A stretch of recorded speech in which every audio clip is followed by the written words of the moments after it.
Hello, friends and brothers. This is Justin Jones with Masonic Improvement, joined with Dennis, the Wild Card Yates. How's it going, Dennis?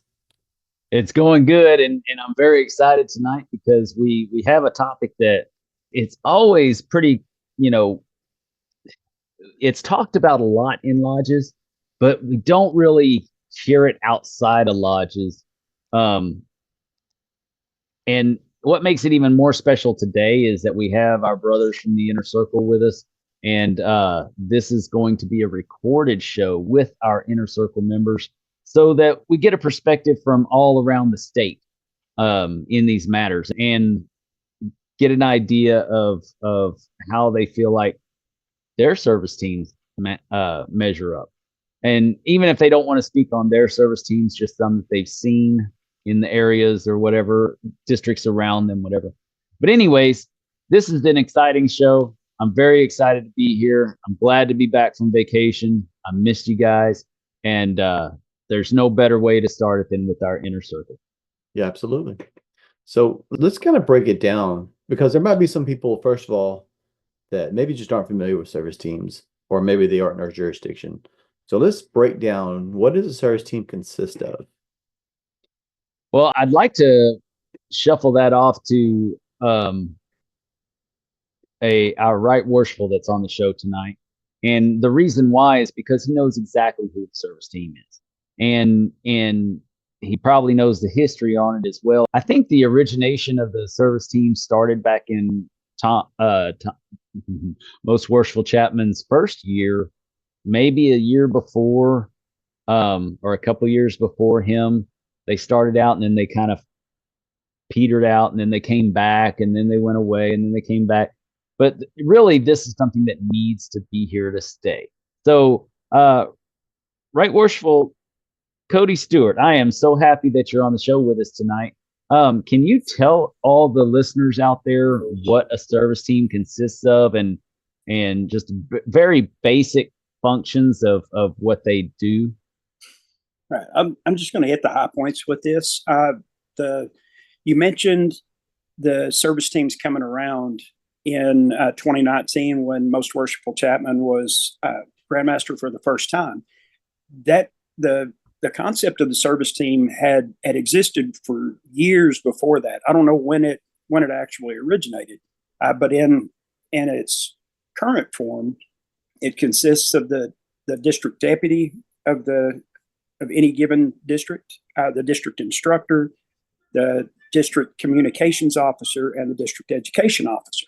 And it's actually up to each Grand Master whether he wants to use that four-man team or not have the DEO and DCO be officially active. But even if they're not in the official picture, the service team then becomes the DI and the district deputy. So Grandmaster Chapman was the first one I saw use the four-man team, and it's been on again in the 5 years since then. But it's a powerful set of brothers when everybody does what they're supposed to be doing, and I think we've seen examples on both sides of that fence. We have a really good team here in District 7.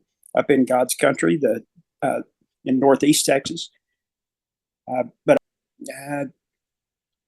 I've heard about some guys who just want the recognition, want the name badge, want a title or whatever. And we're always going to have a handful of title chasers out there, right?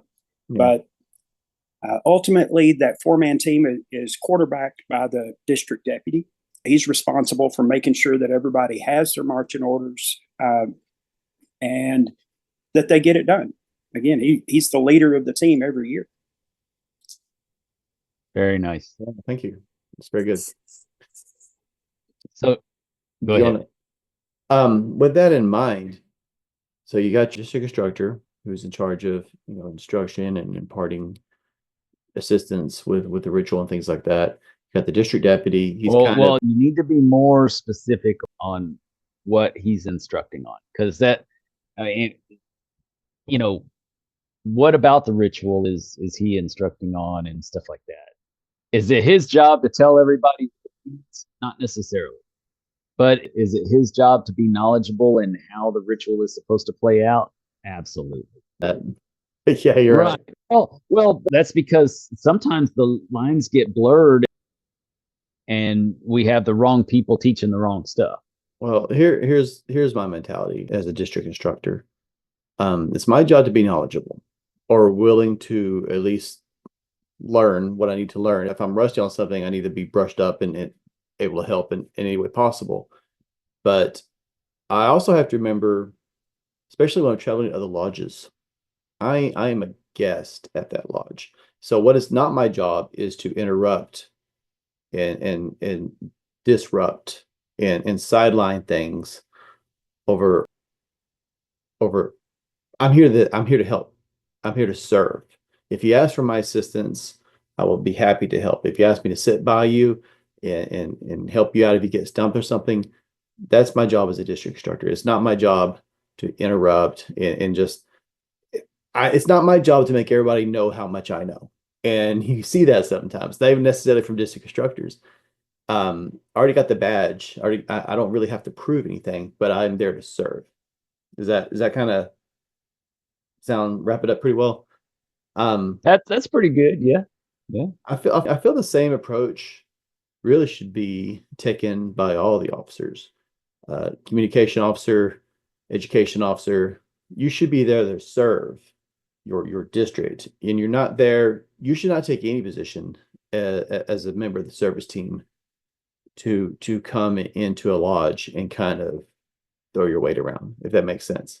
Not that communication officer and education officer, or even DI, really traditionally has a whole lot of weight to throw around. But also, I think that's really important for the district deputy because I've seen it before where you have a guy with a district deputy title and they're kind of throwing that around. And you probably can to an extent, especially if you have a grand master who kind of has the same mentality. However, you're going to destroy your district. You have to have that service mentality. It's a service team for a reason. It's not an administrative team. It's a service team. Well, and on that note, and I'm not going to go too far down this rabbit hole. I have another thought on this, but on that note, the reason why this is even coming up is because there's been some future DDGMs that I personally know of that have already announced themselves to people, and we're not even supposed to know that. I mean, they're just sitting and waiting until the day that they're becoming. Now, and I'm not talking about, one brother going to another, asking for a little bit of help or mentorship or whatever. I'm talking about somebody actually announcing themselves to the lodge or to a group of brothers or whatever to try to promote themselves. So, that's the whole reason why I wanted to have this show, is because now's the time when the new teams are coming out. They're going to come out next month. And it would be good for them to have an understanding of how brothers feel and also how we believe that the roles of the different positions are. And I think you touched on a very important part of it being service oriented. But I don't think that and I do like the fact that, if you're visiting in a lodge, you're not there to lord over anybody and tell them how to do it, stop ritual, anything like that. But I also think there's another part to being a district instructor, DDGM, a district education officer, especially, and then the communications officer. I think that each one has a specific role that should be played out to enhance and create opportunities of education in Masonry. Mm-hmm. Because I think that was the purpose of the teams being brought together like they are, so that it's a well-rounded opportunity for advancement in Masonic education. And so, correct me if I'm wrong, I do like it if you're just visiting a lodge or something, being on the sidelines. But I think that at the same time, DIs and DEOs, they should definitely be working on opportunities to help educate and have planned meetings and stuff like that for the district to get together and have those learning opportunities. Yeah. And I agree with that. Like, excuse me one second. Like, education officer, absolutely. I mean, you don't just show up and say, hey, I want to give a presentation, right? If someone asks you to come give a presentation, you should be knowledgeable enough. And well, see, I don't think that there should be an ask. I think that there should be also the assertive, the proactive. We're going to have Briscoe workshop on this at this time for all the lodges of the district. We're going to have breakfast. This lodge is hosting. Come on down. Let's all do this together. We're going to do a life program, or not a life program, the all program. All you new masters, we're going to get together this Saturday at this lodge. They're hosting, and we're going to go through the all program. Things like that, and not just if you're asked. well, I think. Okay. I was going to say that. kind of took the baton and ran. But no, I was kind of building up to that because I do think, like, throughout the year, you should make yourself available to give education and stuff like that. But I agree. You should also say, hey, we're going to do Briscoe workshop at this point. We'll work on the all program together at this point, at this time, and be proactive and set things up and actually have those opportunities. The communication officer, there's a medium through Grandview where you can send out very official looking emails. There's an email list out there. And you should, if nothing else, just send out, hey, these are the lodges that are meeting this week. These are the degrees that are going to be happening this week. Anything Masonic oriented that's going to be happening within your district that you're aware of, once a week, send an email out so everybody knows and make changes as needed. I like, as far as communication goes, I don't really know. You're not going to probably host an events or anything, but you should, if you're going to lodge, you should also be knowledgeable about things going on if somebody asks you, or be willing to share communications on their behalf. Yeah. And district instructor, same thing. Opportunities when asked at lodge, but also should be willing to say, hey, we're going to have practice. We're going to go over, we'll meet here this week or this month, and we'll go over this. We'll meet here. Just whatever the district needs, and setting up opportunities for people to learn and get together. Right. What about a quarterly education presentation for each lodge in the district? Yeah.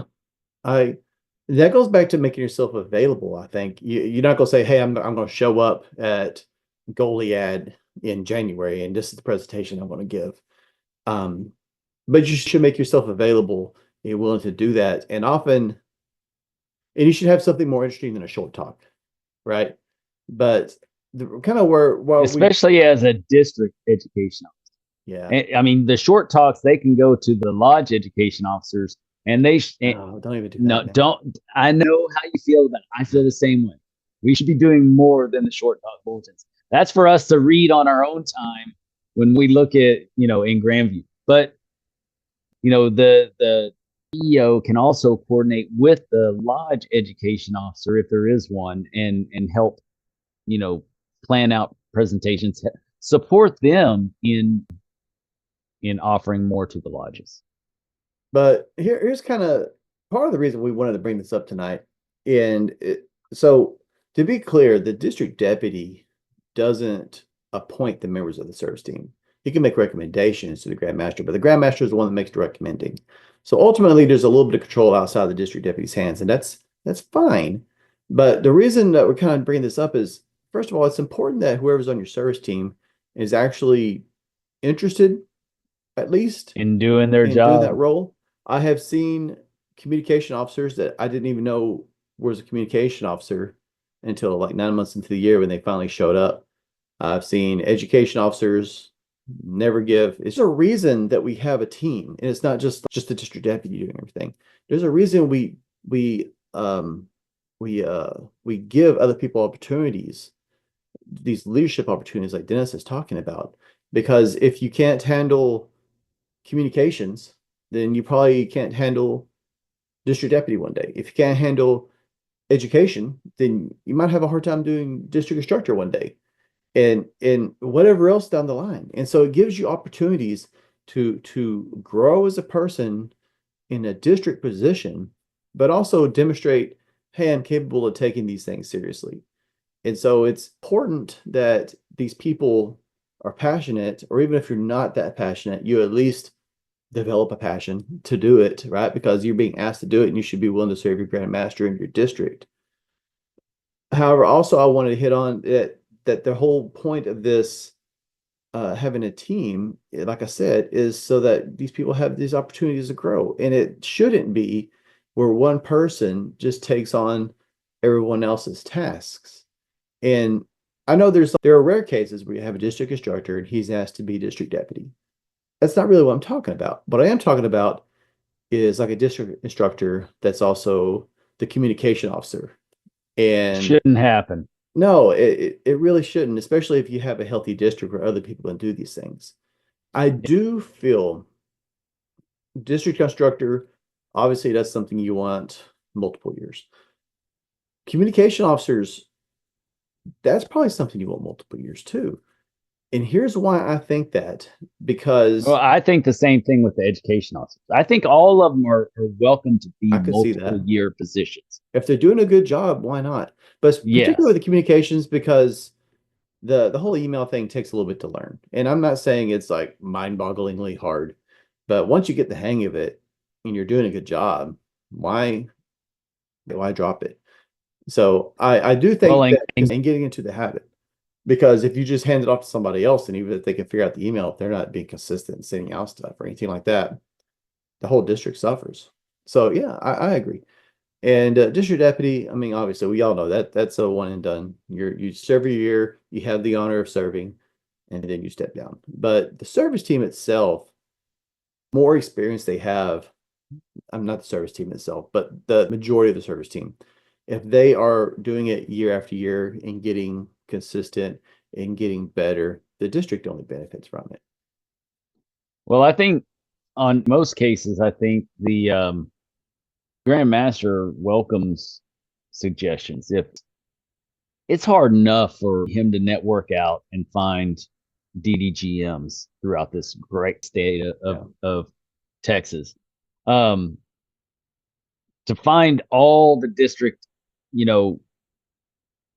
partners in that, I mean, this would be way too much. And so he does rely on the input of the DDGM to do those things. And so if a DDGM is going to come in and he knows that there's people that aren't working out, then he can make recommendations. And then I'm going to tell you, I know for sure that most districts have brothers that know people in the Grand Lines, that know people in other positions, and they're going to make their opinions known. And so sometimes the request of the Grand Master to find a team that's better suited for the job. I know that. I've seen it. So it's the potential is there to change if things aren't people aren't doing a good job. And I also don't think that it has to be a forever job either, or should it be, in my opinion. 3 to 5 years tops. Give somebody else an opportunity to do that job that's fresh, that is ready to come in and take on the world and spread the new culture that's shifting across the fraternity, whatever. Whatever the reason, it just every once in a while you just gotta stir it up a little bit just to keep things fresh. Well, yeah, because we know what happens when you have people in the same position for a long period of time, right? It gets hard for anybody to move up, and they kind of cling to it. They become gatekeepers. They think they're gatekeepers yeah. And it can stifle a district. It can stifle a region. I mean, you talk about some areas that have joint districts that get together for these MWSAs, and it stifles a region when you have a few people that lord it over the rest of them. I agree wholeheartedly to that.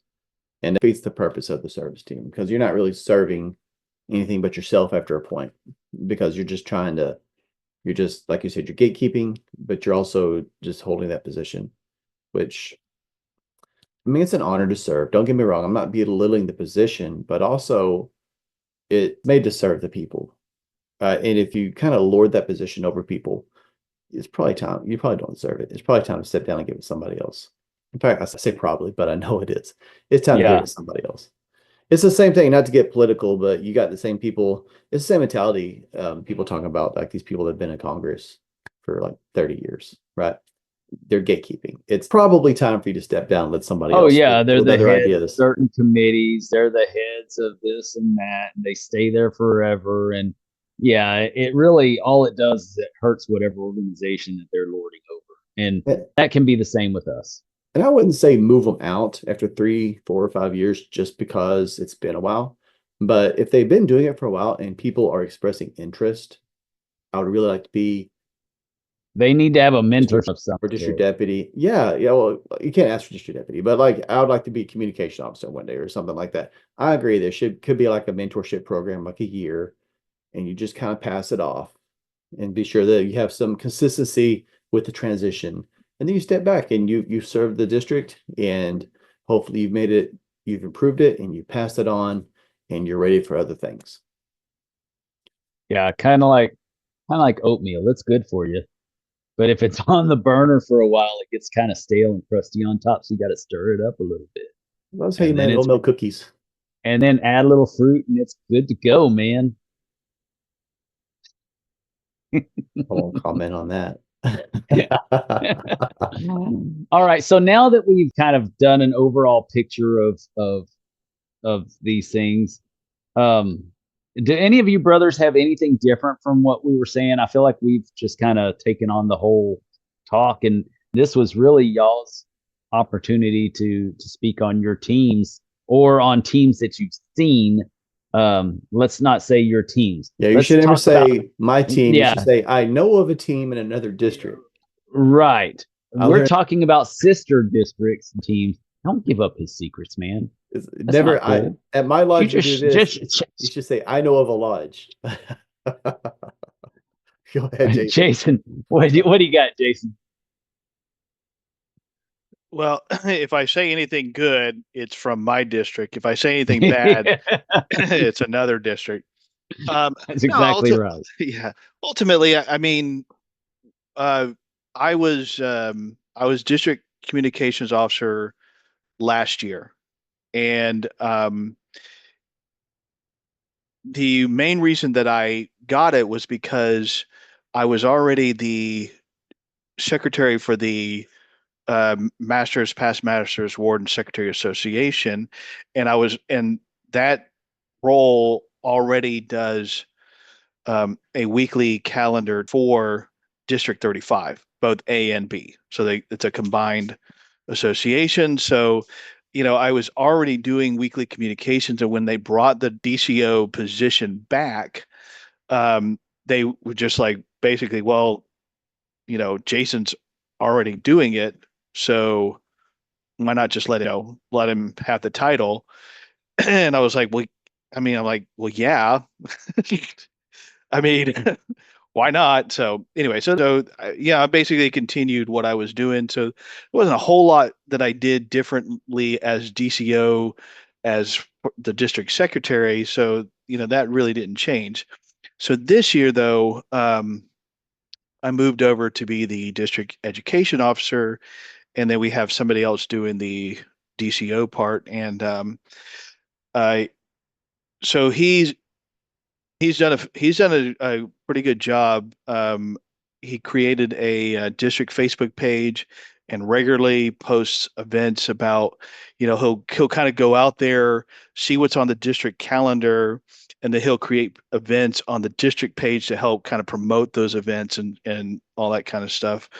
What I have done as district education officer, so I'm District 35B, and of course we have my counterpart, District 35A.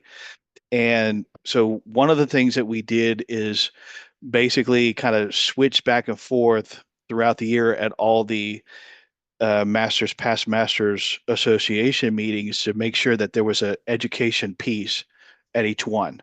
So, I would take 1 month later, he would take the next meeting. We'd kind of just switch back and forth.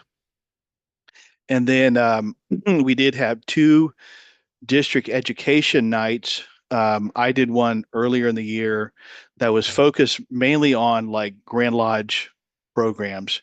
And so it wasn't just me talking the whole time.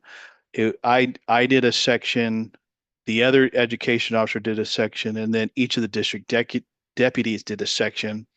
Mine was specifically on the Form 71 because it was coming right up to the end of the Masonic year. And so basically I had a whole section on exactly how you're supposed to do the Form 71, who is responsible for it, what information needs to be there, blah, blah, kind of stuff. And then, the other guys had, so it was more about lodge operations, like educating specifically for the new incoming officers that were coming in that year. Cause I think I did it in like April or May or something like that. So this is about when everybody's going to change over. He then had one for the District 35A. He had one in the fall. He did it on more esoteric topics. So it was like a Masonic education night. So I wasn't able to make it. I can't remember. I had something else, but both of those events, because they were kind of new, were kind of lightly attended, but they were out there, just to kind of get that mindset going of, education in the district.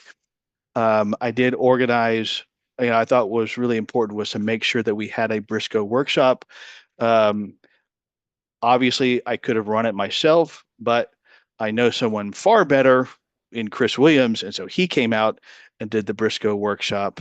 And then I would send out a monthly email to the junior wardens but then Brad Billings started doing it in the Grand Lodge newsletter anyway, a suggested reading topic from the law book.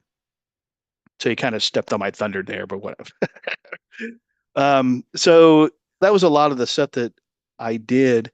But I did. I whenever I would visit lodges with the district deputy, I would tell him, I said, look, if you want to have education, if you need speakers, if I've got guys at the Scottish Rite that can come out and do Blue Lodge presentations. I've got other people I can contact, or I myself am willing to come out and do an education piece if you need to for your meeting. And nobody ever contacted me, but yeah, the offer was there, and that's the important thing. And then taking the proactive approach of making sure that the opportunities were there for the district to learn on the things of the administrative part of the lodge. I like that. In all reality, when we talk about a lot of stuff here on Masonic Improvement, right? Well, when you're in a role for the Grand Lodge, it's a whole different topic. It's a whole different subject. So there's a whole different conversation, because really you need to stay within the bounds of what's going to be acceptable and palatable for Grand Lodge, because ultimately you still represent the Grand Master when you're doing any of these things. And so, yeah, having administrative stuff is good. Generic stuff like that, just for lodges out there that are listening that are interested in starting getting these things going. Jason's right on the mark on, really that's the kind of stuff you want. If you are going to go esoteric, go into your monitor, pick out some good stuff and expand upon that. Teach what's already there provided by the Grand Lodge, because that's the stuff that you need to do when you are responsible for that or entrusted with that responsibility by Grand Lodge. I wanted to throw that out there because you're right on the money, Jason. That's exactly what an education officer should do. And the other thing, we're going to have another show on MWSAs here soon. We're gonna have Zach Haston on the show and do a MWSA talk. He may not know So- it yet, but he's coming back. Oh, he may not know it yet, but he is gonna be. Yeah, and I think the other thing that I also tried to make sure that I didn't get a whole lot of questions. But looking back, yeah, guys reached out probably about 5 or 6 times with specific questions on how to do things, especially like either in Grandview, or they had kind of a question, of something had to do with petitions or something like that. So, you know, being available to kind of answer those questions one on one. And, for a couple of them, I didn't know the answer, or I really wasn't the appropriate person. So I at least could direct them to where they should get that answer. But I mean, that would be the other thing. I would think, if you're a district education officer, and you're saying, well, I'm able to help, educate the district. If somebody comes with you with a question, you need to be able to be available to answer that question. And if you don't know the answer, or don't feel like you can answer that question, at least be able to help them and point them in the right direction. So that's how I kind of saw my role. Even if you don't know the answer, you have to be willing and able to find the answer, and that's Right. important. There was a comment that said, one of the things you said sounds like how lodges treat the district instructors. They need to invite their DI, but they think they know everything already. And I know of a fact that I know of a district who they don't want their DI. They don't want their service team to show up. They just want to be left alone and do it all themselves. And and it's not a healthy lodge either. And that mentality is part of the problem. And Well, that it goes with the mentality of we don't need Grand Lodge, when actually that's where their charter comes from. They forget where they come from, but they, this is Texas. We don't need government. well, it's like, I know of a lodge that recently sold their building, and they started building a new lodge. And last time I saw some of the brothers there, I asked them how it was going. And they're like, well, we had to stop building because apparently you have to go through Grand Lodge before you build anything too. Who would have thought? Right. No fridge art outside of your lodge without Grand Lodge approval. That's funny. But you're right, especially these country lodges. It's this mentality, hey, we don't need Waco, the big city. We don't need big city Waco till That's a big one right there, is big city. Well, we're not the big city. Well, there are only a couple of big cities in Texas. The rest of us are all out in the country. I mean, and Waco's not small, but if you think Waco's a big city, I got news for you, man. Go to Houston sometime. go to Goliad and see what a real small city is.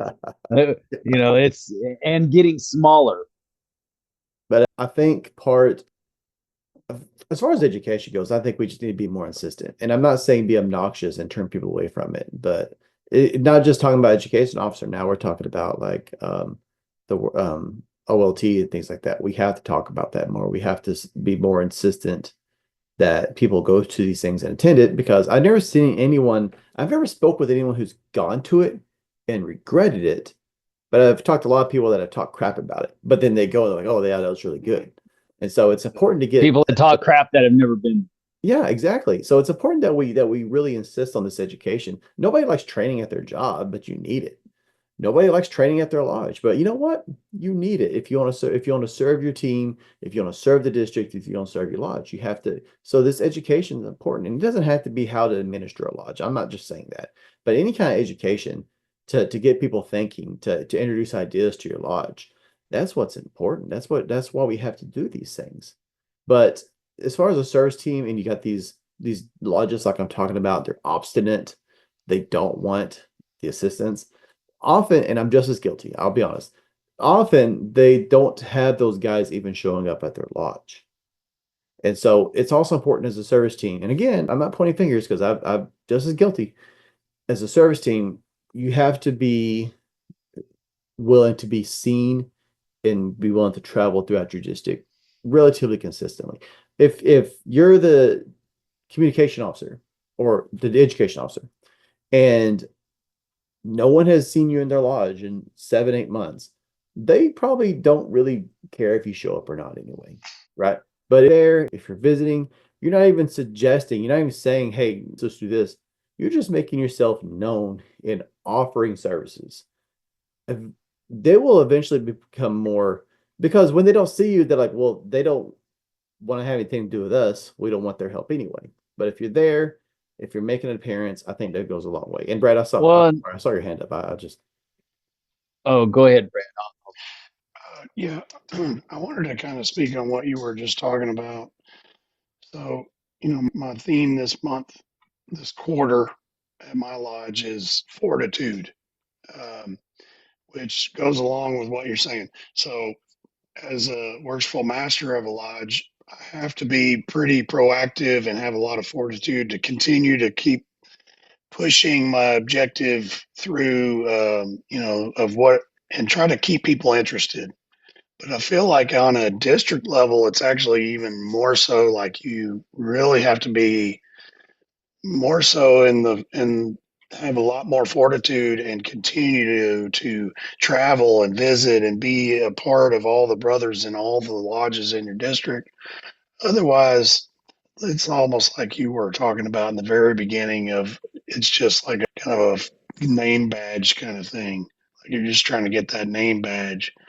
But I really feel like the really good service teams are the ones that are constantly posting on Facebook and stuff like Jason was talking about, and just being active and traveling and visiting. It takes a lot of fortitude though, man, because you can get discouraged at lack of participation, even though you're trying and helping and traveling and visiting and doing all these things. You can still hit spurts where you get lack of participation, and it can be frustrating at times. So, Well, that's a lot of the reason why I travel as much as I do all over the state and even outside of the state, so that I have that understanding of what's out there. And it's not just picking on one or two people. It's not talking crap about my own district or my own lodges or whatever. I see what's going on out there. And part of being a service team member that makes a steady rotation, you can see, you're going to have those guys that just don't want you there. That's fine. But there's a couple of guys there that probably want you there. And you won't know that unless you show up. And unless you show up regularly and kind of have an idea and kind of watch what's going on, you won't know that they really want you there, because they're stuck on this island with these people and you got to play along to get along, right? And so sometimes you have to make sure that you're there enough for them to get comfortable with you, to trust you with that information, that they need your help and they want your help. And sometimes it's just that one-on-one mentoring that helps spark a new life into a lodge. And then the district instructors and education officers, they've got to continue to support that brother when he does take that leap, because like you said, it's been tough on you. And I know it's been tough on you, and you're not the only one. Whenever new things come in, everybody gets excited at first and then they get tired and they start slowing down. It's kind of like they just ate a bunch of turkey and they just want to sit on the couch and watch TV for a while. So it takes even more of a push. So you need more of support from the back end to help you, get through that next hump. And so you're absolutely right. You're absolutely right. I think you have a great analogy in that the worshipful master position, because you can become a worshipful master, and I don't recommend this, but you can become a worshipful master, and your goal is just to keep the chart on the wall. You're not doing anything fancy. You're just taking care of business, and it's probably not going to stress you out. It's probably not going to wear you out too much. You're not trying to do a lot. But if you're a worshipful master and you say, "Hey, I want to move my lodge forward," there's quite a bit to it, right? And you got to have that fortitude, like you're talking about. The same thing applies, like you're talking about, like as a district deputy or even as a district instructor. If you just say, "Hey, I'm just going to take the position and look, we're just doing the year," I mean, yeah, you could do that. It's crappy, but you can do that. But if you say, hey, I really want to try and get more certificates in the district, or hey, I really want to try and encourage, like as a district deputy, to take the Grand Master's message to heart and really push for like officer leadership training and stuff like that. Whatever the goal is, you're doing that, but with however many lodges you have in your district. And so you're right, you're taking the same effort you would take for a lodge. You're not just herding cats in one spot. I got some cats in that town, and I got to keep them herded and moving in the right direction. You're right, but it's a service mentality, right? And it's a project of passion because you care. But you also have to understand what the service mentality, and that's the thing about service mentality. I think a lot of people misinterpret is you still have a goal, and I'm here trying to serve. I'm helping, but it's not so much as like sitting behind the wagon and whipping the horse. It's more like helping the horse, right? I'm coaxing the horse. Now, if it just runs off and takes off some random direction, I can't do anything about it. I did everything I could. But you're absolutely right. It could get overwhelming. I can definitely, I mean, I've lived as district instructor, and I'm sure many district deputies have experienced that too. Anyone else have something? Since Dennis Sorry, is taking it away. I know, right? You leave it all to me. You know what's really weird in is the I'll gaps. have something to say, and I'm waiting on Dennis to stop, and then like whenever I don't have anything to say, he's just sitting there like just doing his own thing. Okay. Brother Jason does have a pretty awesome collection of name tags. Yeah, yeah, it's going in my museum. So yeah, you'll be able to get to see it one day when I'm dead and gone. Come to the Jason Reichen Museum. My wife's glaring at me now.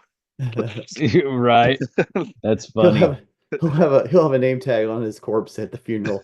Jason Rockenberg, recently deceased. I won. Recently deceased.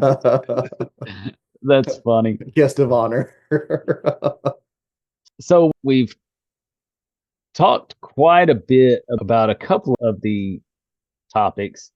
I would like to dive deeper into the district communication officer. We touched on it a little bit, but I am extremely disappointed with the communications in, frankly, every district I belong to. Well, no, I take that back. You know what, Josh, the way they do it in McKinney works. And I get communications from them regularly via email. I see it on Facebook. I see it in every way, shape, and form from McKinney. But, here in South Texas, it's a different thing. It's a different animal. Communication is not a strong point of South Texas Masonry. And I knew you were going to bring up McKinney, as you usually do. I do have to say our communications officer here in District 36, I'm just going to say it, Kevin Williams, he is very good about texting me Sunday night, first thing Monday, and asking what we got going on in Goliad. He does not send an email in that sort, but he does post it on the Masonic app for all of the districts to see. And so I know I can't speak to the past masters here in Lodge with the communications officers, but I know he makes a very valid point to make sure he's talking to me first part of the week to see what we got going on as far as floor school and we got any meetings and what's all going on in Goliad. So, go ahead. I'm sorry. As how he communicates that to everyone, I don't know if it's the best, but with using the Grand Lodge app, but I mean, I think it's a good utilization of the app, which is meant to be. And I know there's a District 36 and 34 both utilize the app to communicate what's going on in their districts. But I know Kevin usually does a pretty good job over here in District 36, in my opinion. Well, and here's what I'd like to, and I think that's great. I think that we should be using the new technology available to us, but we have other ways of maintaining communication. We also have email, and that's available through Grandview. It's just typing it out. hell, he can just copy and paste whatever he's doing in the app and put it into Grandview to send out an email to the entire district, everybody who has an email. That's something that can be done, and it should be done on every lodge in the district every week, so that brothers know. And he is doing a lot better than it has been done before.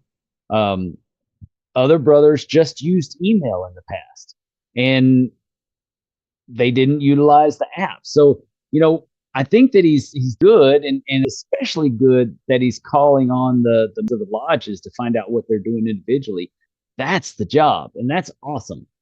But I do think that we tend to get tunnel vision on where we do it, and we don't realize that there's a lot of different avenues that people get their information. So we do get it from Facebook, and I'm not going to go into all the Snapchat and this and that, but do get information on Facebook. We do get information on the app. We definitely still have a lot of the email generation out there. Mm-hmm. So that's a very important method of reaching out to people. And then, of course, the lodges can assist with that too, with their phone tree stuff. Mm-hmm. I think that communication is lacking in most areas. And that's why you don't see, and granted, 36, we have a freaking awesome district as far as going to each other's lodges. 36 and several of the 34 lodges. I mean, we really do have a network of brothers that work together to try to promote Masonry. That being said, we can still reach a little bit more and outside of our own little purview and to get things out there, like on the Texas Freemasons app, or not Texas Freemasons app, the Texas Freemasons Facebook. I mean, that's something. You've got all the Masons of Texas, and you may not think it's relevant, but this brother up in North Texas may be traveling down here for business next week, and he might want to see what's going on. That's not going out. People are complaining on Texas Freemasons right now on, oh, we're seeing this kind of post and we're seeing this kind of post. Why don't we see this kind of post? You were on a cruise. Don't even know how bad it got. Oh, I saw. I was about to get on there and say something. I got busy. But people complain about this kind of stuff, but nobody puts the relevant information out there. And so if they do it, it's such a way that it really is not appealing to the audience that they're reaching. So you got to figure out new ways to make it pop and get out there. I don't know. I think that there's we can, in my opinion, and it's not picking on our district by any means. There's other districts that I'm a member of that just piss poor in the realm of communication. Yeah. And that's why you get these little factions. You go to a Christmas party per se, and you get this table over here, and nobody's talking to each other because they're all wrapped up in their own little world, and everybody hates each other because nobody communicates and goes and does anything with anybody else, because they're all competing with each other all the time instead of working together to get things done. Exactly. And that's the job of the district communication officer, is to be the glue in the district. And I've seen that, what you're talking about, like the exact, we talked about a Christmas party, and I'll be honest, I don't mind saying it. I saw it in one of the districts I went to. Everyone's just sitting at their own table. And I've seen this, I don't know if this is common in districts, but I've seen this in a lot of the districts I've been to, where these lodges are almost like cliquish. Like you got a handful of brothers, and they don't visit other lodges per se, or they might visit one lodge, and that lodge is kind of part of the group, but then they're not visiting with other lodges, and when they all meet together, they just don't want to interact with each other. Like they don't want to see the other. It's almost as though, and I'm not saying this is the case, but it's almost as though they don't want to see the other lodges be successful, because if they merge or demise, then you get a bigger piece of the pie or something. I don't think that's what it is, but I can't see why you would want to interact with other brothers, or why you would not want to see another lodge be successful. What's up, Josh? Well, first off, I hope Dennis is not talking about my Christmas party because we all get along. But second No, off, I'm not. what I'm thinking when we're talking about communications and talk about new technology, and what I utilize a lot is two things. One, I utilize my calendar on my phone, and I utilize my reminders a whole lot. And I think what would be helpful, and I don't know if we can make this how it works or what we need to do, is but like on the Grandview, for example, we got an email. I'm sure everybody got an email earlier this morning or this afternoon that Craig put a whole bunch of stuff on the calendar about forms and exams that's going to go happen on next year. Through my doing stuff at Lodge and adding things to my calendar, I realized that I can add stuff to my calendar, but if you're not a member of District 36 or 34, depending on where I'm a master at, you're not going to be able to see it. So, for example, is I put on our calendar that we had Chris Ryland come down and do his reobligation program in December. Well, unless you're a member of 36, you didn't get to see it. So it would be nice that if we could utilize that calendar function more in Grandview, that more, not everybody had access to it, and I don't know if the communications officers have access to it, but that we could have that calendar function be utilized more, where if I had something going on in Goliad that it didn't require me have a right worshipful put it on a calendar, that I could do it as a worshipful master and put it on the calendar for everyone in the state to see it. And I think that would utilize a whole lot more.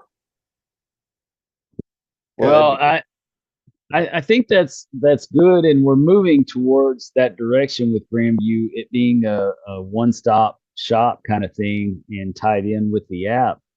But at the same time, we have to realize where the state is. Not everybody has the app. We still only have, what is it, 7,000, or is it 5,000? We still only have like 5,000 to 7,000 Masons that use the app. That's it, that have purchased the app, period. And that's at all levels. So we only have that many out of 54,000 members that are using the app right now.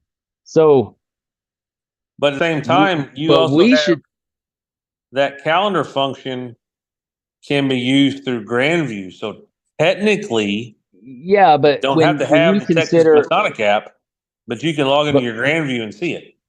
But when you consider that's the reason you have the app, because when you consider 750 lodges posting their events on a month calendar, everything's going to get jumbled up and lost anyways. Then you won't even be able to see your own personal stuff. That's the of having those two separate entities like they are. So that's where, again, we've got to be more studious in utilizing what's available to us already, like platforms in Facebook and stuff. I mean, I know that you use the district stuff, but at the same time, your DCO should be putting that stuff out there on Texas Freemasons. That is 15,000 members as opposed to the 5,000 with the app.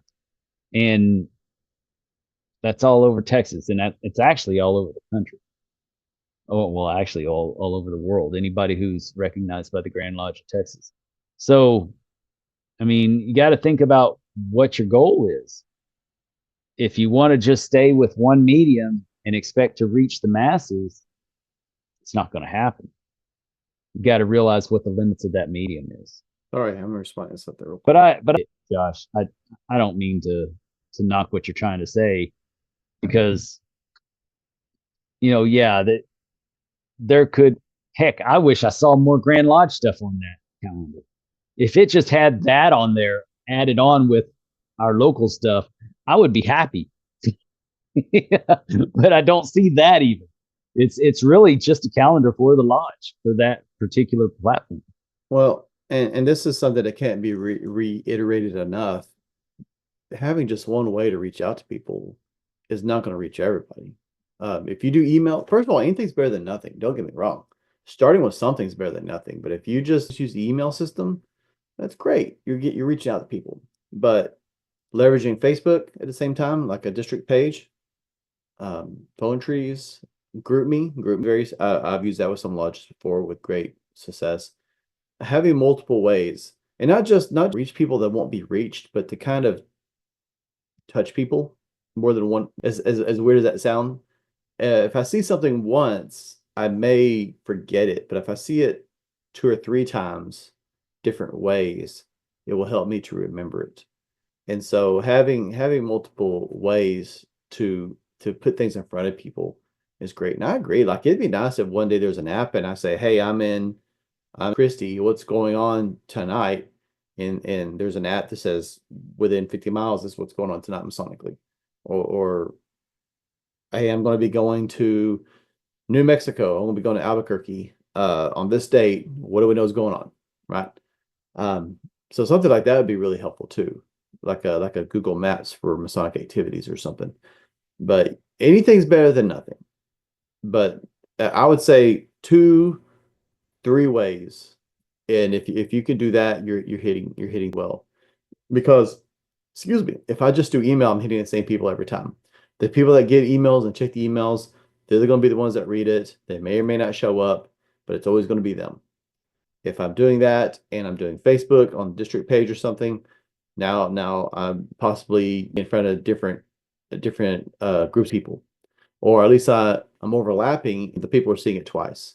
And if I'm doing that in GroupMe, then it's 3 different ways. And you don't want to do like 100 things. You don't want to like overwhelm yourself, but you want to have 2 or 3 different ways to kind of put things in front of people. And I think that's a good approach. Yeah. I said it. Sorry, I was finishing up a thought. I heard part of the reason why we're having this discussion even is that, I've been getting a lot of positive response from brothers that have been listening to our resolutions, and they've been because they are more mindful of what's going on in their now. They're not just on the Grand Lodge level, but on the district team level, on different things. And so, that spurred a lot of this. And I was just replying to another brother, totally not watching the show, on something, that has to do with all that. So it's been very encouraging to see that brothers are really starting to take it to heart. What's crazy about that is people are always reaching out to you. No one ever reached out to me about anything. I must have one of those RBF faces or something, because no one, because it's like, yeah, like 10 people reached out to me. It's like, man, no one said crap to me. I don't even know anyone wasn't watching it. So it's good talking to you, because I guess you're nicer, or maybe they're older and you fit in their demographic. Maybe that's why they're reaching out. I don't know. What Dennis doesn't That's tell funny. you is that they reached out to him 5 days ago and he's just now responding. And that is a very true statement. That's bad.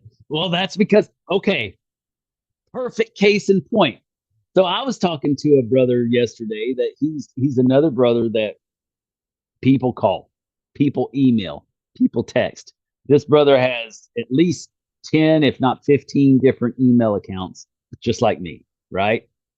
Every one of them gets overwhelmed with emails and texts and in messages on Messenger, and after a while, things just get lost in the shuffle because there's just so many. It's hard to keep up, and then you get some guys, some worshipful masters that will text and then 2 days later text again.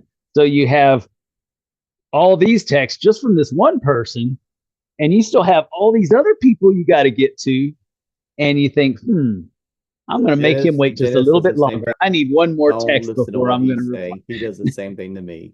Don't even. Well, yeah, I mean, when you text and don't get a response, it's just, I don't always mean to. Sometimes I do get overwhelmed, and that's because I do get an influx of people that email and text me. And I know. That's why I give you 24 hours before I text you again. See, he admits it. He's the one. I will admit it every time. I don't get a response from you for 24 hours. I'm gonna text you the same exact message. It's cold and copied. I'm gonna send it again. Oh, that's funny. I do want to address something. There was a comment in the chat, and I think this is a whole other thing I've thought about before.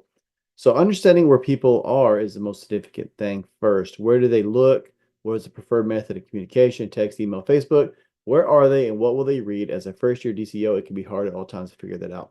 So let me hit on something, because at my job, I found that, and I've seen this in other places too, but surveys isn't a very sexy thing, right? But it's very effective at getting information, because communication isn't one way, it's a two-way thing. And so and I don't know, so I'm thinking about this in my head. How effective would it be? And I know most people won't respond. I know how surveys work, but how effective would it be if, like, at the beginning of the year, a survey was sent out to the district or your lodge? What are you looking for this year? What did you see last year that you liked? What goals would you like to see? What are your concerns? And then at the end of the year, hey, how did you feel about this year? What things would you like to see done differently? How just I don't know would be the most effective questions, but reaching out to people to actually get that, solicit feedback so that you can inform how you are doing things. Because again, like I said, this is a service thing. And so you can say, well, if they don't like my education, if they don't like me talking about history, screw those guys. Well, no. This is a service thing. They're not saying they don't necessarily want education. They're saying maybe something different. And so my point is, like, we have to be willing to set our egos aside and be willing to solicit that feedback, because communication does go both ways. Again, you might get 2 or 3 out of a whole district, but I think that's something to consider. But also, like it's pointed out, you send that out, and I think this is something important, especially for new Masons. You get a new Mason, have a survey that they say, hey, you're gonna get an email, just respond. And it'll have questions. Hey, what is the best way to get a hold of you? What email? Do you have another email besides this one that you prefer? And just clarification. But you could also follow up. Hey, what do you? And you should know this already if you did a good investigation, but just to have it, what are you really looking for out of the fraternity? What kind of interest do you have? How did you feel about the degree? Did it meet your expectations? Yada. And the reason I really started thinking about this was when I went through Scottish Rite. They had survey, and it was like the third day, and it's like, hey, we have these committees. What kind of things might you be interested in? And it was very put together, and I think something like that might be worth exploring.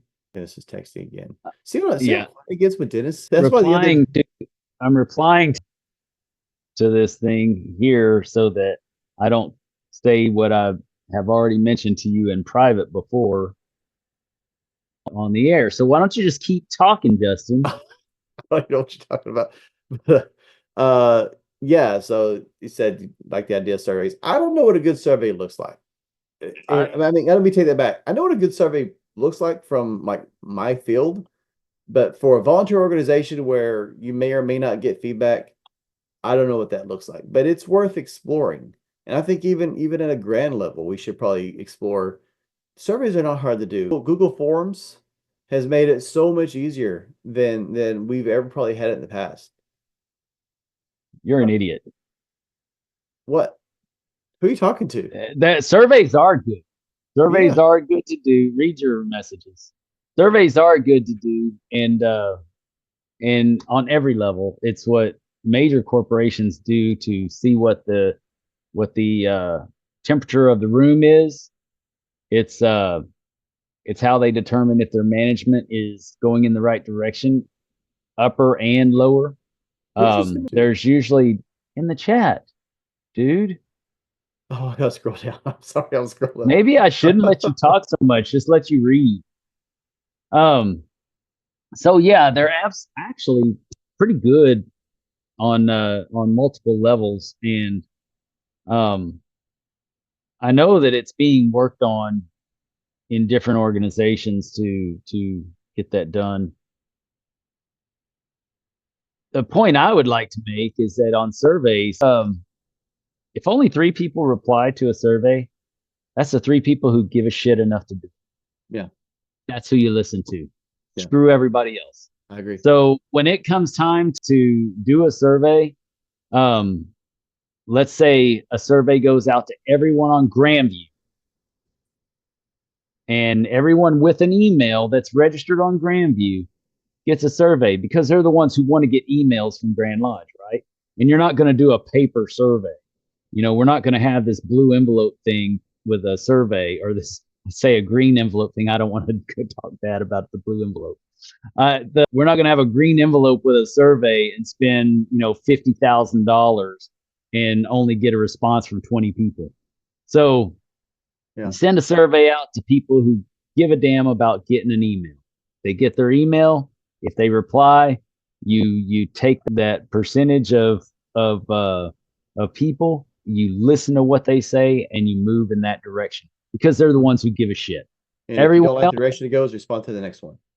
Yep. Yeah. Everyone else, if you didn't pay attention and you didn't do your job as somebody in a free elected democracy, then it's on you, man.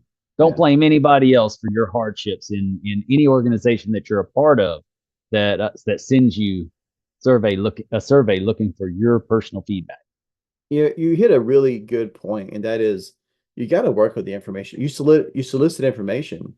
Just because it's not as much as you would like, or it's not the information that you would like, doesn't mean that you don't act on what you get. And someone commented earlier in the chat about, I don't remember who it was, but about putting an education program together and very few people showing up. It's the same mentality. Or we should have the same mentality. I built this. The people that are interested in what I have to say showed up. It might be 2 or 3. It might be 1. I'm going to go ahead and impart that to them, and we're going to have a good time. I'm going to provide value so that they enjoy it and they'll come back and maybe talk about it. But if I create a survey and I get 2 people back from the entire district, hey, guess what, man? I'm using that to inform my practice for the next 6 months or year or however long until I plan on doing another survey. And frankly, anytime you do like an event, like if you're going to do a Briscoe workshop, get their emails and send a survey out. What did you like? What did you not like? People like to be heard. And if they get used to the first time you send a survey, no one's going to respond. But if you get into the habit and people know, hey, I'm going to get a survey, and it should be a practice. We should actually adopt this. And it should be a thing. Like if I'm going to an event, if I'm going to OLT, if I'm going to a Briscoe workshop, if I receive a degree, I should expect, and we should actually probably build this into their brain as they're going through the degrees. They should expect after an event, there should be some kind of survey. So we have information. If we just put together an event, and people show up and they complain about how much it sucked, I don't know how to improve that. Right. And you lose an opportunity, a very valuable opportunity to make the next event better, to make the next degree better. And so you have to reach out and get that information. It's pointed out, like you can use ChatGPT. Dude, like some of the experts, they scoff at like AI. Right? But it's come a long way. And I would say, like, you want to obviously proofread. You don't just want to like generate something and just roll with it blind. But if you need suggestions, like, hey, what would be good questions for a volunteer organization to after this kind of event? It can give you suggestions and you make your own stuff, but at least you kind of know where to start. And then as time goes on, man, I made Dennis so mad he turned off his camera. But I did. I'm back because I'm going to fire back at you. Yeah, but it at least it gives you somewhere to start. And I'm not saying use it to make your whole survey, but if I don't know what kind of questions I want to ask, you can use AI to kind of give you some. Oh, sure. Yeah. So this is why people don't like surveys. Don't listen to Justin. I know he's mimicking and he's trying to say something that somebody else on this, chat, wants to hear. I know he's trying to play to that favor, but I'm going to tell you, the reason people don't like surveys is because they always seem to be aimed towards getting to a certain point, right? I'm always curious about what they're trying to get me to say in their survey because it always leads me down a path. Yeah. Now, granted, I don't know about ChatGPT. I'm not going to use ask them for that crap. I'm not gonna. There is not very much that I will use AI for at all because I'm just not that guy. I You have a brain. embrace your robot overlord. I have a brain. If I don't use it, I will lose it. And as you get a little bit older, I you're got gonna news see for you, that, boys. and you're gonna start learning that sad fact. But I choose to use my brain. So now that I've shit on half of our audience out there, but I do love the author of that chat session that started this Chat GPT talk. So I'm not gonna harp on too much. I will harp on Justin though. But the reason I'm saying is that a lot of people tune out on surveys is because usually they're trying to lead you down a path. Yeah. If you want an effective survey, which is what I've been working on, if you want an effective survey, it has to be pure and clean and just looking for data, not to anybody can manipulate data to their point, no matter what data you receive, right? You can always shape it to your point. So the goal is to get the most pure data you can on any given subject and leave it at that, because people are smarter than you think. These masterminds up there that are creating these surveys, and they think, oh, nobody knows that I want them to come to this final thought at the end. Everybody knows. You're not that smart. You're not the genius at the top of this pyramid, putting out this data that nobody's going to understand. Everybody sees right through you. So just do something pure and true and ethical, morally sound, and you'll get good responses. But when you're you saying, do like, some on a scale of 1 BS, to 10, why is Masonic Improvement the best Masonic podcast out there? That's probably not a very unbiased question, right? But I think exactly. bias is what you're talking about. You want it to be unbiased. You say, like, you don't Right. want it to sound like you're leading them towards something, but you want to approach that without bias. I think that's probably the technical term. Like, I'm biased that my event was good, so I'm going to ask questions that kind of make me feel good if you answer them the right way. So is that what you're trying to say? Like you want it to be Yeah. Do you see value in Masonic improvement? Scale of 1 to 10. Period. That's it. If it's 1, they don't. You suck. If it's 10, you're doing great. Keep going. That's a pure survey, in my opinion. Yeah. Man, I love you, Cody. Yes, completely. Oh Yeah. my God, that's so funny. Well, at least we know it wasn't a Masonic survey. Yeah. So yeah, that's the thing is try to keep it pure, clean, and do it for the truth and data, not for trying to reinforce your truth, right? And So that's the thing. there's you hit on something, you didn't really say it, but there's a certain level of paranoia with people when they're taking surveys, because like what you're talking about, what are they really trying to get out of me? But also you want to be sure when you give a survey, people are confident that they can answer it honestly. In Big Bang. Rubbed. I have been rubbed really wrong by surveys. Yeah, I could, yeah, okay. Well, You almost said I can see that. That was funny. That would have been great. no, I've seen that before too. People give honest feedback and it bites them in the butt because their manager or whatever tracks it down. And yeah. So you want to be sure that you have that integrity. It has to have integrity. It needs to be unbiased. The integrity being, I can answer truthfully, however I really feel. Keep in mind, I mean, there are people looking at it on the other end, and we are brothers. So you don't want to be like, oh, Mason's just a piece of trash. He absolutely sucks. You don't want to say something like that. But did I say Mason? I meant to say Yeah. well, I was thinking about somebody else. Why are you talking about your kid like that, I man? wouldn't even That's take it. wrong. Damn. I was thinking I meant to say that Mason. But yeah, you still want to be a brother about it, but you also, no matter, there's no two ways about it. Someone's gonna look at the data, but you want to also have it so that whoever's name is tied to that isn't something that someone is seeing, if that makes sense. Or at least they need to have. I don't know why I Yes, called you Mason. confidence that it's not being seen. Yeah. Oh, if you guys could see what's being written in this chat, you would understand why I'm laughing hysterically.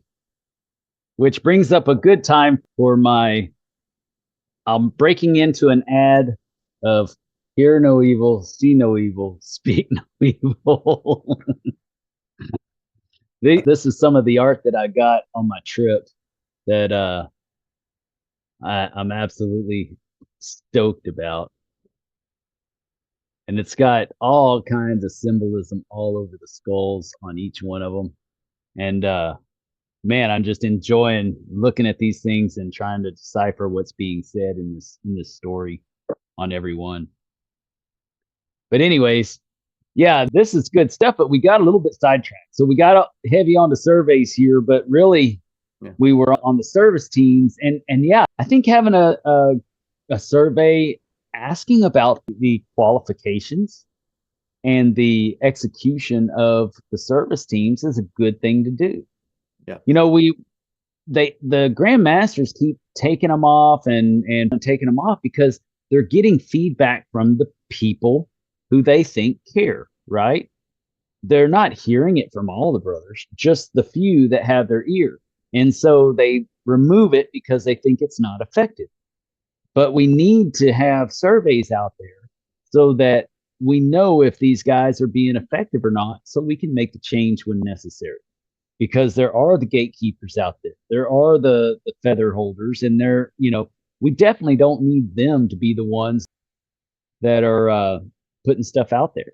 And it doesn't need to just be, in my opinion, depending on how busy your district is, the district communication officer can be just Blue Lodge. That's okay. But in my opinion, district communication officers should also have all your appendant body stuff on there as well. And the reason why is because everybody's deciding on where their time's going to go. And so you got to have that out there so people know, okay, this is what I'm competing with if I decide to have that blood drive on this day. Mm-hmm. This is what I'm competing with if I'm going to have this district-wide education opportunity. Oh, damn, I did that in the middle of a Scottish Rite reunion. I'm going to lose all my people who care about education because they're going to be at the reunion. Not only the people who are interested in the talk, but the people who could actually give the talk are probably going to be at the Scottish Rite. Well, it's the same thing. Don't hold a degree when, say, like, you're talking local, so I'm going to talk about York Rite. Don't hold a degree when York Rite's having their meeting. And then when they have a festival, maybe they'll be as considerate and not do it when you have a fundraiser going on or something. But right. you have to, I agree. And so keep it local, but also for larger organizations like the Scottish Rite or even the Shrine, that brothers, you took a survey and you know the majority of your brothers are a member of this. Hey, I'm going to go ahead and post there's a reunion going on, or there's a Scottish Rite, or a Shrine meeting going on that night. That way, like you're saying, we're not competing with one another. We have to be able to see the big picture. If all I'm doing is posting Blue Lodge, and Blue Lodge posts like a fundraiser during a York Rite festival or something like that, well, you can say, well, they're not Blue Lodge. Well, they're Masons, and Masons are being involved in these activities. Don't step on their toes, and then they can do the same thing and not step on your toes. And you're kind of shooting yourself in the foot because you may be pulling people away from their meeting or whatever, but they're probably also pulling people away from your fundraiser. And so it's good just to be aware. And a good leader makes the best decisions he can with all the information he has available. And that's something we have to have. And that's actually one of my biggest pet peeves is in fact, I saw it not too long ago on Facebook. There was a question about something and somebody wrote on there, or maybe this was the question. Do you think the appendant bodies are taking away from the Blue Lodge or whatever, stealing brothers away from the Blue Lodge? It's like, dude, they're still Blue Lodge Masons. They're giving their time to this body because there's no value in what you're giving in the Blue Lodge.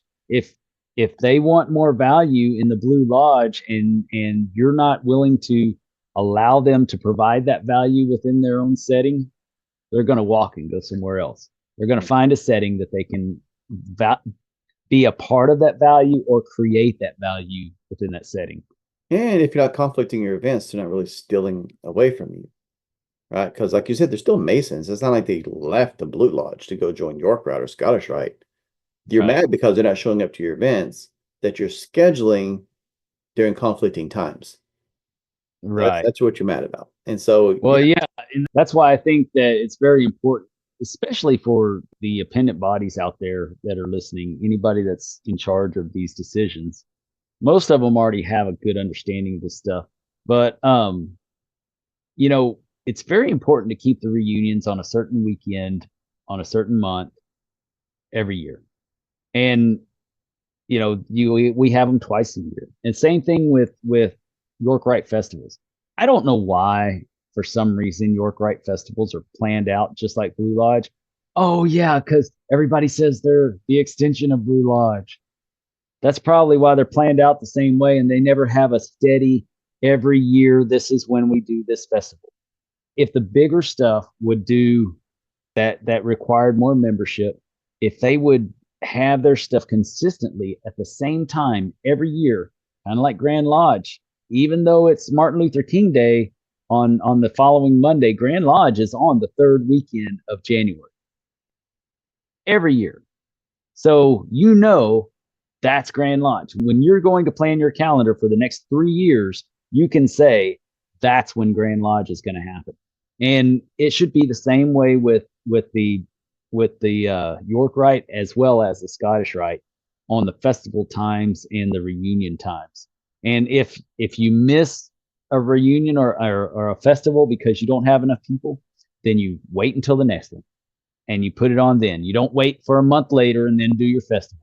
You wait until the next one, put it on then, just like the other people. So you're interested in preserving that peace and harmony throughout the whole region, because it's a regional thing. It's not a district thing. It's not a lodge thing, you know. And that's just one of, I'm sorry to get off on that tangent. I apologize for that. That's something that's always bugged me about, you know, us talking about district communications officers. Their job would be a lot easier if people would be more consistent with what they do. I think the Briscoe workshop should be done every year at the same times. You know, it would make it easier for the forums to be planned. If every year, if everybody did the big stuff that required more people to attend on a regular basis at the same time, same place, same bat channel, same bat time, then we would be able to get things done a lot more smoothly and effectively and have a better participation at all of our events. But you always have that wise guy that, you know, thinks that their Blue Lodge is more important than everything else. And, you know, they're going to plan their event in front of everybody else's. Do we have something, Brother Haw? I was just talking about the esoteric thing we did last year, or it was this year, but we really worked to try to plan that around all the other stuff. That's why it took so long to put together, is because we had to find a day, like when we could all do it and try to get everybody put together.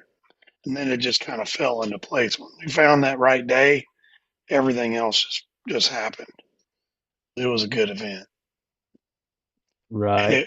And it was well communicated too, which is why I think it was so good. I agree. I think that it was attended because we were thoughtful of other people's time. And if we had tried to just throw it in there whenever, then it would have been a complete failure. And hopefully, you know, we can work it out next year to be similar. Hopefully, I would chime in real quick on go ahead. on that. Brad, when you put that together, you communicated about 6 months out too, right? If not further. So there was no question as to when is this happening? Why is it happening? Where is it happening? Who's coming? It was very clearly communicated early and often in order to do that. And that's the best thing, is because it really pushed it out to, hey, this is when it's happening, and people had enough lead up time to it. I just Well, thought and it was ignoring me. and that's kind of the point, is that if you know the big stuff in advance, I schedule out a year in advance on things minimally, because there's so much going on. I'm always traveling, so I have to. If I don't have that kind of advance notice, I'm not going to make it. And it's not that I want it to be that way. It's just it ends up being that way. And there's a lot of brothers out there, the guys that would like to show up, that have that same kind of schedule. Agreed. We got 20 minutes to 11, guys. So knowing how Yeah, long I can see you getting your droopy eyes. yeah, my derpy eyes. So let's knowing that we get long-winded with our final thoughts, and I can't even get a word out right now. Let's go ahead and start our final thoughts, and we'll go from there. So any of the inner circle have anything they want to add to tonight's conversation, or throw anything out? Going once, going twice. This, what are you doing? I'm acting like you. Oh, dude, I must have got like something must have happened, and I got tired because I was talking with no mic on, and I was just dropping names. I'm just being dumb tonight, dude. But I'll say, since none of y'all have anything to add right now, that I deeply appreciate y'all in these conversations that y'all bring to the table. Your insight, your feedback, your thoughts. Y'all have helped me grow as a Mason, and yeah, y'all contribute a lot. And so I would say, first of all, thank y'all, and I always say that, but I really do mean that. I really appreciate y'all. And to anyone listening, and I say this every time, Inner Circle has value, man. There's it feels, I don't want to sound like it's like a one-sided thing, because Inner Circle, there are all kinds of benefits, right? You get the videos ad free. You get to jump in the Inner Circle, not just like this, but we also have our own little private conversations and stuff like that. But hopefully that provides value for y'all. But I get value out of Inner Circle, and that's why I want to keep seeing it grow, because every one of these guys, they add a different perspective. They contribute to the conversation, and every time we get someone new to the Inner Circle and they become active, and they're adding things, the whole dynamic improves, right? It gets better, because it's like another facet of this diamond that is forming into Masonic improvement. And so I deeply appreciate all of you. And I would say, if you're watching this and you want a piece of this, if you want to get in on this, it's never too late. There's a link below. Consider joining the Inner Circle, because I am confident that these guys would not come here week after week consistently if they were not getting value. And I get value from them. So I'm probably being selfish, because I want to get even more value from the Inner Circle. I want to see it grow and provide more feedback, more thoughts to help inform my Masonic improvement journey. But also because I am confident that you will get tremendous value out of this also. Is that Wilson? You got a volleyball? Is that resin? Is it resin? This is my new skull. My new skull. I was trying to, and I was successful at totally screwing up Justin in his talks. This is my Mayan skull that has the Mayan calendar and a lot of the symbolism of the Mayan culture, and what transpired in the demise of the Mayans, and the different Have things you that they ever, believed in. this is off topic, but since you brought that up and you just went there, have you ever watched Ancient Apocalypse on Netflix? No. So this is kind of a tangent, but this is interesting. We're just kind of random thoughting anyway. There is like evidence, and I know that we know that like the Aztecs or Mayans, they had pretty big cities, but there's pretty good evidence, Millions like of people. millions, like huge. Like the Amazon, like we worry about the Amazon forest because we're like deforesting this rainforest. It was deforested. There was so much development before like, and I think we talked about this before on the show with North America when the Europeans came. There was entire like established. It wasn't just a bunch of people living in huts. They had established cities. Some of them rivaled cities that were in Europe, and Yeah. the disease that came through demolished like what we Thanks perceive, to Europe. yeah, what we perceive as the Native Americans. The reason we perceive them as living in huts and like chopping, like using flint tools and stuff like that, is because we set their culture back hundreds of years. We demolished it. But the same thing happened in South America. Like they had beautiful, elaborate, massive cities. You talk about the pyramids, and you don't know how we built that. It's the same kind of architecture with the Mayans. Like we're not sure how they moved those giant rocks. Well, And what they know today is that the reddish paint that used to be on, so all of those Mayan temples, they used to be colored in red, mm, and that reddish tint of paint, it came from the red stone in New Mexico, in Colorado. what? So Really? those guys traveled all the way up. They were actually trading with Yeah. these other huge ancient civilizations within the America's Yeah. I continent. mean, we're not talking about tribes. We're talking about civilizations. Yeah, And of course they traded with each other. I didn't know it was that far, but that's crazy. But yeah, yeah, like my whole point is like we like it just blew my mind. I haven't even finished the series, but just like huge tracks because they use these lidar radars, and they could find the right. foundations, and it's in the middle of the rainforest. Like there's trees everywhere. This wasn't a rainforest. Like it grew back after Yeah. we demolished everything. And so kind of a sidetrack, but it's just I don't even know what brought that up beside your skull, but it's so cool. Yeah, anyone should check it out. Yeah, you're right, Daniel. We're done with final thoughts. That's that's my Now we're into ADD. something exciting. I'm sorry. Dennis, what's your thoughts? It's my fault for putting the skull into the fact. You're Yeah. absolutely right, and that's a Sidetracking my topic that ADD kind of blew up in your face, didn't it? that's a topic that we need to have one day, because I'm looking at this symbolism and I'm thinking of the stories that are within the symbolism of this skull, and man, that's what Freemasonry is all about. It's a symbolism. You know what And though? I assure you, if we were able to, like, if we studied what is known about their rituals and things like that, you would find um, parallels between the European absolutely rituals, because, and we talked about this, it's about a universal truth. I'm not talking about the human sacrifice or anything, but I'm talking right. about there's universal truth Oh, that I transcends. believe that's part of it as well. You think so? And That's yes, interesting. well, Moses was willing to kill his, or no, Abraham was willing to kill Isaac. Mm, interesting. That's because that was a thing.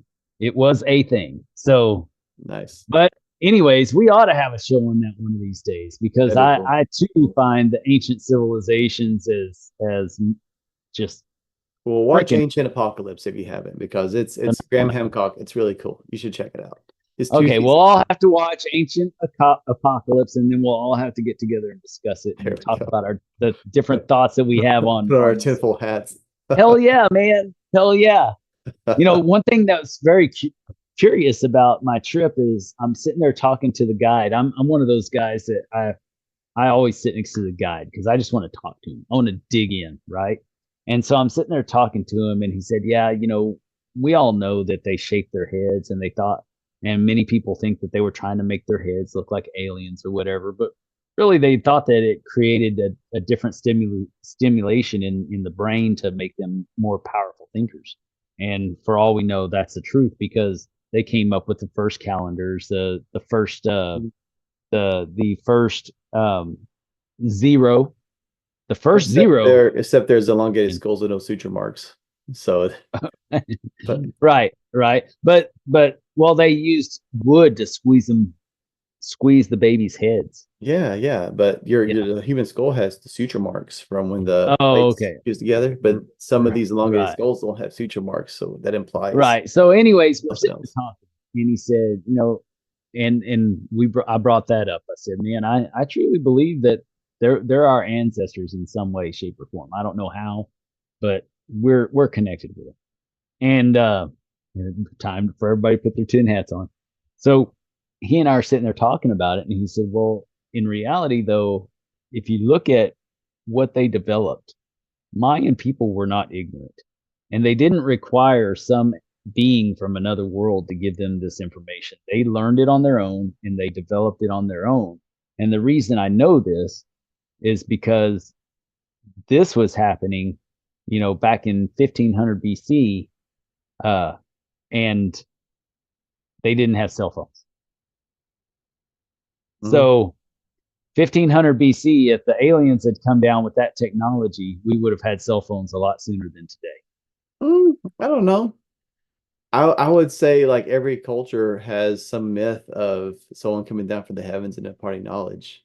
Like even Well, from a sure, Christian but they didn't have angels teaching them how to make cell phones, but they taught them like makeup and magic and metallurgy and how to build well, things. And that's this is true. This is same true. thing. I don't know, man. Yeah. That's a whole rabbit hole. Yeah, that's another Obviously, rabbit it's hole. something we can go down one day. Yes, So- that's good stuff, man. I've Yeah. got plenty of scotch for it. Very cool. Do you have anything else you want to add? We need to wrap up. Man, this has been a great time. I really love the conversation on the district service teams. I think that it needs to go in our road to Grand Lodge. Okay. And the reason why is because we are talking about people who represent the Grand Master. And that's their job, is to do a good job for the Grand Master and make everyone's year as successful as possible for the Grand Master. That's the Grand Master reaching out a helping hand to the district is through the district service teams. And I think the 4-man team is perfect because we all see these guys that they'll take on dual parts and stuff like that. And I'm going to tell you, I just think it's wrong. Yeah. I think that there's too much available help out there to rely on one person to lord over a district to hold that seat. And if there's not enough help, then you need to be the gatekeeper. Yeah. Well, if there's not enough help, it's probably because you got one guy lording over an entire district, trying to keep everything under wraps, under his thumb, right? So I think that conversations like this are very important, because while I do like the idea of the continuity of having some people doing a job for a couple, 2-3 years at a time, I think that's good. But I do think that with everything, there's a season. And so, you get excited to do a great job, you start peaking, and then you start slowing down. Well, during that slowdown period, you should be training your next person to take your place. And probably not the next person, but like we talked about before with the education officer, you should have lodge education officers in all your lodges. So that would be the time you really start building them up and see who rises to the top and who's going to be the one that's going to take your spot, right? Because the cream always rises to the top. I love it. What's funny is that when I do the second ruffian, people will sometimes, equate the way that I act towards, second ruffian as that person. Anyways, because it's pretty dramatic. It's pretty funny. But it's not funny, but it's very impactful. In fact, the brother last night told me aside, he said, man, when you did it and then the other guy did it, it's like, oh man, what have I gotten into? Anyways, yeah, he said the first man, I was just so let down. It was like the same thing. What? And then lo and behold, y'all just blew my socks off. It's like, good. That's exactly what we had wanted to do. But anyways, so back to the district service team. There's a season with all things, And we need to be mindful of that when we're serving, because you don't want to get to a point to where you're falling on deaf ears because you get into a rut and you stay in that rut. So then it's just like the survey that nobody wants to get. They just pass it up because they know what you're trying to do. You're trying to get to the point that you want them to get to. Some surveys are trying to draw a conclusion, right? A specific conclusion. And, people feel like that about the service team as well. That sometimes some of the members are in it for the wrong reasons, and they're trying to they're using it as a tool to get to a conclusion that they're looking for, not what the Grand Master is trying to do to help everybody else, but they're using it as a tool to benefit them and their narrative, and not the narrative of the Grand Master. So we need to be mindful of that. I hope that the brothers going forward will keep this kind of stuff in mind as you're going forward. I don't want to the things that I've said on this show, and frankly, every time I'm on the show, it's not really to belittle anybody. It's to challenge you and to tell you that people are paying attention. I'm not the only one. I'm getting messages and chats and not Chat GPT, messages and chats and emails all the time, calls about all the stuff that we talk about on a regular basis. This is relevant stuff for today's Masonry, and I'm not trying to bust your chops. I'm trying to motivate you to do better. I'm not perfect, and I know that. I know that there's certain things I'm good at. There's certain things I'm not good at. This is what I'm good at, is helping put thoughts into a picture, thoughts of other people into a picture for you to see. So hopefully it helps. And I think that this is definitely worthy of part of the road to Grand Lodge, which, by the way, I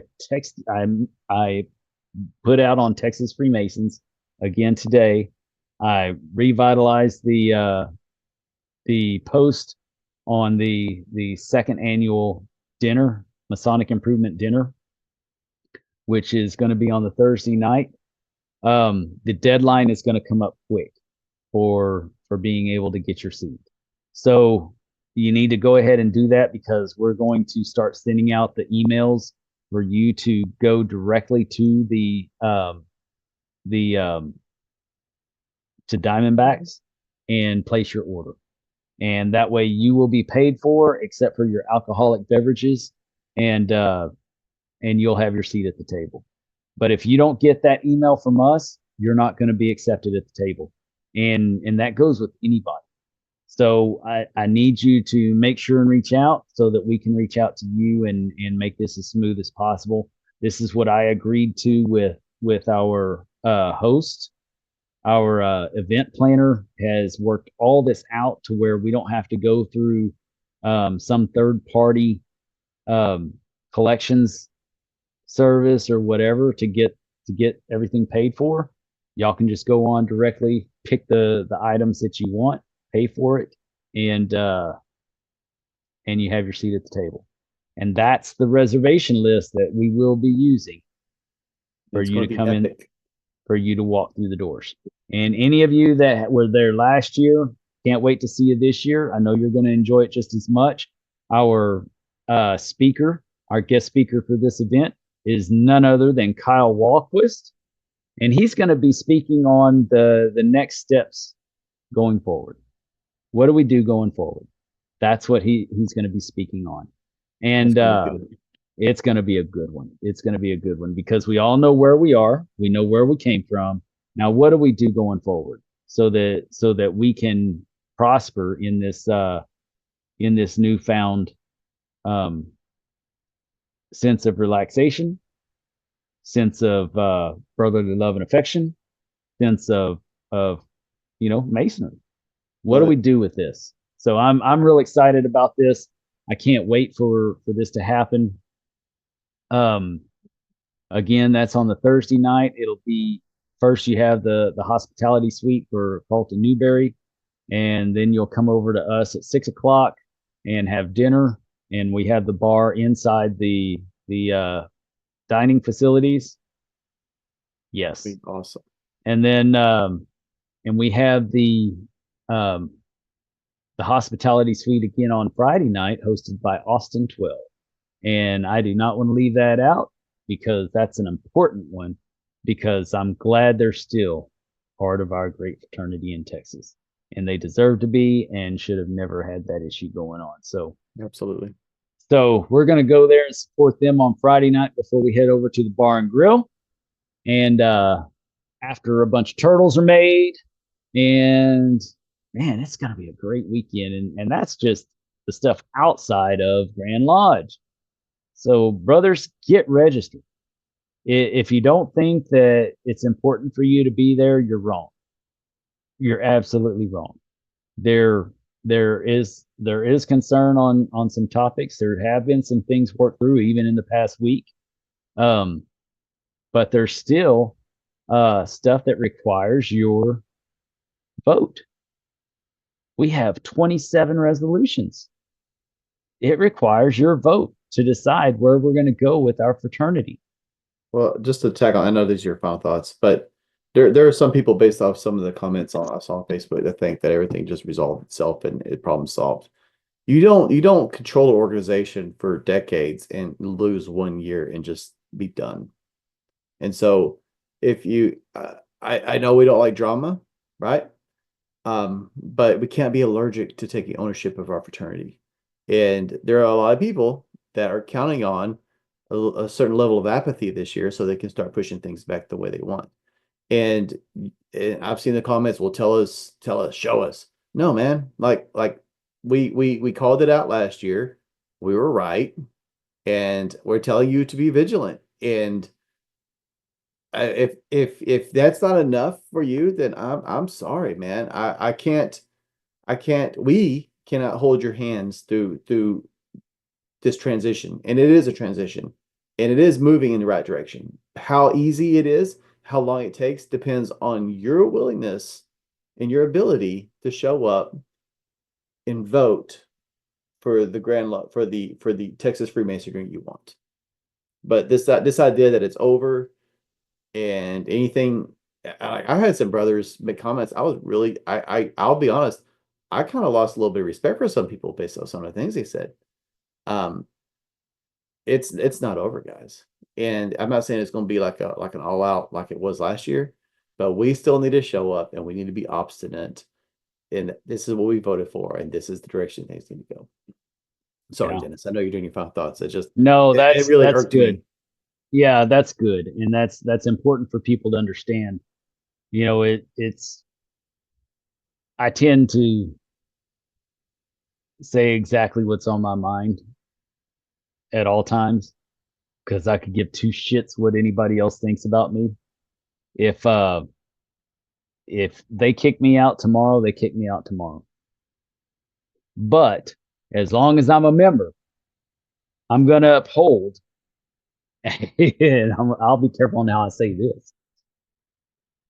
I'm going to uphold the ideals that my great great great grandfather had when he came across the Red River with Sam Houston to establish this great state of Texas, and then rode down 2 days to get the charter from Sam Houston back up to North Texas to open that lodge in Denton, Texas. I'm going to uphold those values and those ideals of holding people accountable. Just going to do it. There you go. I'm not gonna let anybody tell me that I don't have a voice in what goes on in my Freemason, because this is my Freemason, just like it's yours too. And I appreciate anything anybody says. That's fine. You can have your opinion, but don't tell me I'm not allowed to have mine, and don't tell me that I'm walking around acting a fool because I don't know for sure what's going on within Grand Lodge. I can assure you that my ear is to the ground at all times, and I'm not playing around. I know exactly what's going on. I know what's happening behind the closed doors that most of you do not know about. And I am going to make sure that I am there and all of my friends are there to show up. Boom, mic drop. I wasn't looking for that, but I just get so, like you, I get frustrated. Yeah. You know, people acting like, I'm blowing things out of proportion or whatever. I'm not. The simple fact is that we were established, Freemasonry was established on a certain set of ideals and goals. And that is that we have freedom of thought, freedom of religion, freedom of expression. Those things are not new to America. Those are things that came from Freemasonry. And while, yes, we came from dignified gentlemen trying to figure out the solutions of the day, we did not come from people that gave in to apathy under the auspice of being civilized. That's not where we come from, especially not in Texas. So we have to make sure and show up and let our voice be heard and make sure that people know where we stand. And if you stand in opposition of something that I believe in, that's fine. I value your opinion. I do. And I'm willing to change my mind if you can give me a good enough reason to. However, until you do, I am of the opinion that I need to be at Grand Lodge and I need to vote. And I think everyone that I know and everyone that I touch on this show needs to do the same thing. And I will see you there in Waco, and I'll see you at our dinner, and I will keep it between the points.